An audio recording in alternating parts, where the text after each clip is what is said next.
അവരുടെ fund സ്രോതസ്സുകളെല്ലാം E D അന്വേഷിക്കണം. കാരണം ഈ അശോകന്റെയും ഒരു സന്തോഷിന്റെയും പേരിൽ കോടാനുകോടി രൂപയാണ് അവർ സ്റ്റോർ ചെയ്തിരിക്കുന്നത്. അതിനെതിരെ ഒരു അന്വേഷണം ഇന്നുവരെ വന്നിട്ടില്ല. കൂടാതെ നമ്മുടെ കുട്ടികൾക്ക് അവിടെ പഠിക്കാൻ പോയി കഴിഞ്ഞാൽ 1 കോടി രൂപയിൽ കുറയാതെ വേണം പൈസ കൊടുക്കണം എന്നാണ് അയാളുടെ കർശനമായ നിർദ്ദേശം.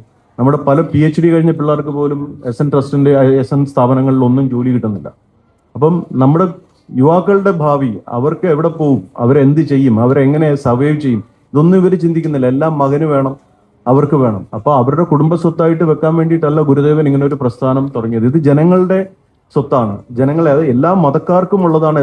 ഈ ശ്രീനാരായണ ഗുരു അങ്ങനെയാണ് പഠിപ്പിച്ചിരിക്കുന്നത്. പിന്നെ ഈ ജാതി ചോദിക്കരുത്, പറയരുതെന്ന് പറഞ്ഞ ഇയാൾ തന്നെയാണ് ഈ ജാതി വർഗീയതയും കൊണ്ട് നടക്കുന്നത്. ഇപ്പം ഇയാളെ നമുക്ക് ശരിയാക്കാൻ, തിരുത്താൻ പറ്റിയില്ലെങ്കിൽ ഇത് അടുത്ത യുവതലമുറയുടെ പരാജയമായി. നമുക്ക് അവർക്ക് വേണ്ടി എന്തെങ്കിലും ചെയ്യണ്ടേ? വേറൊന്നും വേണ്ട, നമ്മൾ ആയുധം കയ്യിലൊന്നും എടുക്കണ്ടേ. ഇവിടെ നല്ല ശക്തമായ നിയമമുണ്ട്, അത് വെച്ച് നമുക്ക് മുന്നോട്ട് പോകാം. പക്ഷെ ഈ സർക്കാരിന്റെ മാറി മാറി വരുന്ന സർക്കാരിന്റെ വഞ്ചനയാണ് നമുക്ക് സഹിക്കാൻ പറ്റാത്തത്. ഇപ്പൊ ഞാൻ കഴിഞ്ഞ പ്രാവശ്യം പറഞ്ഞു, ഒരു മാസം മുമ്പ് ഞാൻ പറഞ്ഞു, അയാൾക്ക് അയാളുടെ മകനും അയാളുടെ ഗുണ്ടകൾക്കും ഒറ്റ തന്തയാണ് ഉള്ളതെങ്കിൽ ഞാൻ ഇവിടെ ആലപ്പുഴ തന്നെ ഉണ്ട്, പ്രതികരിക്കാൻ പറഞ്ഞു. മാധ്യമപ്രവർത്തകർ പറഞ്ഞു, അതിനുശേഷം ഇതുവരെയും വീട്ടിൽ നിന്ന് ഇറങ്ങിയിട്ടില്ല. വീട്ടിൽ നിന്ന് ഇറങ്ങിയിട്ടില്ല ഇവർ. പക്ഷെ ഇതിന് മറുപടി കൊടുക്കണം. എന്തുകൊണ്ട് മറുപടി കൊടുക്കുന്നില്ല? രമേശ് ചെന്നിത്തലയൊക്കെ കുറെ ധാർമ്മികമായ മൂല്യങ്ങൾ ഉൾക്കൊള്ളുന്ന ആളാണ്. പക്ഷെ എന്തുകൊണ്ട് അദ്ദേഹം ഇതിനെ ആക്ഷൻ എടുക്കുന്നില്ല? എന്തിനാ അദ്ദേഹം ഭയക്കുന്നത്? ഇപ്പൊ ഞാൻ വ്യക്തമായ തെളിവുകൾ കയ്യിലുണ്ടെങ്കിൽ എന്തുകൊണ്ട് കോടതിയെ സമീപിക്കില്ല? എല്ലാ തെളിവുകളും ഉണ്ട്, എല്ലാ കോടതിയിലും കൊടുത്തിട്ടുണ്ട്. ഇപ്പൊ ഞാൻ തന്നെ ഇപ്രാവശ്യം സ്പെഷ്യൽ ബ്രാഞ്ചിൽ അവിടെ പോയി, അതുപോലെ SP വിഷ്ണു IPS അദ്ദേഹത്തിനെ കൊണ്ട് ഞാനിത് കൊടുത്തു.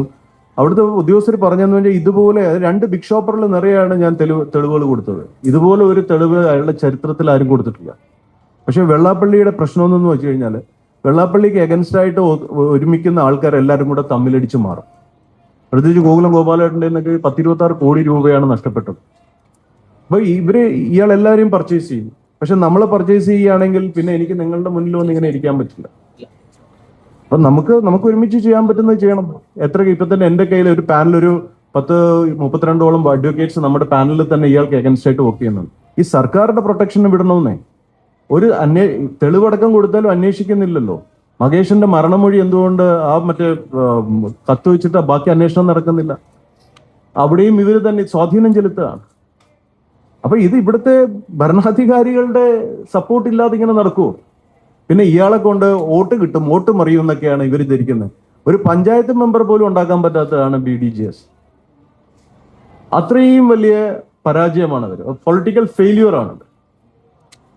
ഇവർക്ക് പോലും 5 വോട്ട് കിട്ടത്തില്ല. പിന്നെ ഇവരെങ്ങനെയാണ് നാട്ടുകാർക്ക്, മറ്റേ പാർട്ടിക്കാർക്ക് വോട്ട് കൊടുക്കുന്നത്? അങ്ങനെ ചിന്തിക്കാനുള്ള ബുദ്ധി പോലും നമ്മുടെ ഈ ഇടതിനും വലതിനും ഒന്നും ഇല്ലെങ്കിൽ പിന്നെ അവരെ എത്ര ഏത് രീതിയിൽ നമ്മൾ കാണേണ്ടി വരും?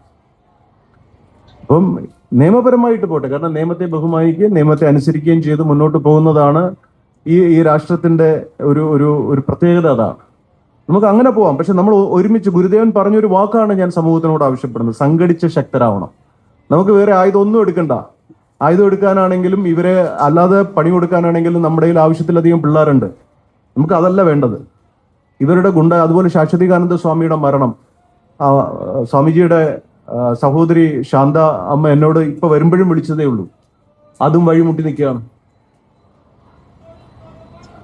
വില്ലൻ ജയിച്ച ഒരു കഥാപാത്രം ലോക ചരിത്രത്തിലോ ഒരിടത്തുമില്ല. ഇനി അങ്ങനെ ഒരു ചരിത്രം ഉണ്ടാവുകയാണെങ്കിൽ ആ വില്ലന്റെ കാലൻ നമ്മളായിരിക്കും, അല്ലേ? ആവണ്ടേ? സോ നിങ്ങൾ ഇതൊന്ന് ജനങ്ങളുമായിട്ടൊന്ന് പങ്കുവയ്ക്കുക. ഒരുമിച്ച് വെള്ളാപ്പള്ളിയുടെ ഈ തിന്മകൾക്കെതിരെയും ഗുരുദേവന്റെ ദർശനം ഉയർത്തിപ്പിടിക്കാനും എല്ലാവർക്കും നന്മ പകരാനും നമുക്ക് ഒരുമിച്ച് പോരാടിയേ പറ്റുള്ളൂ.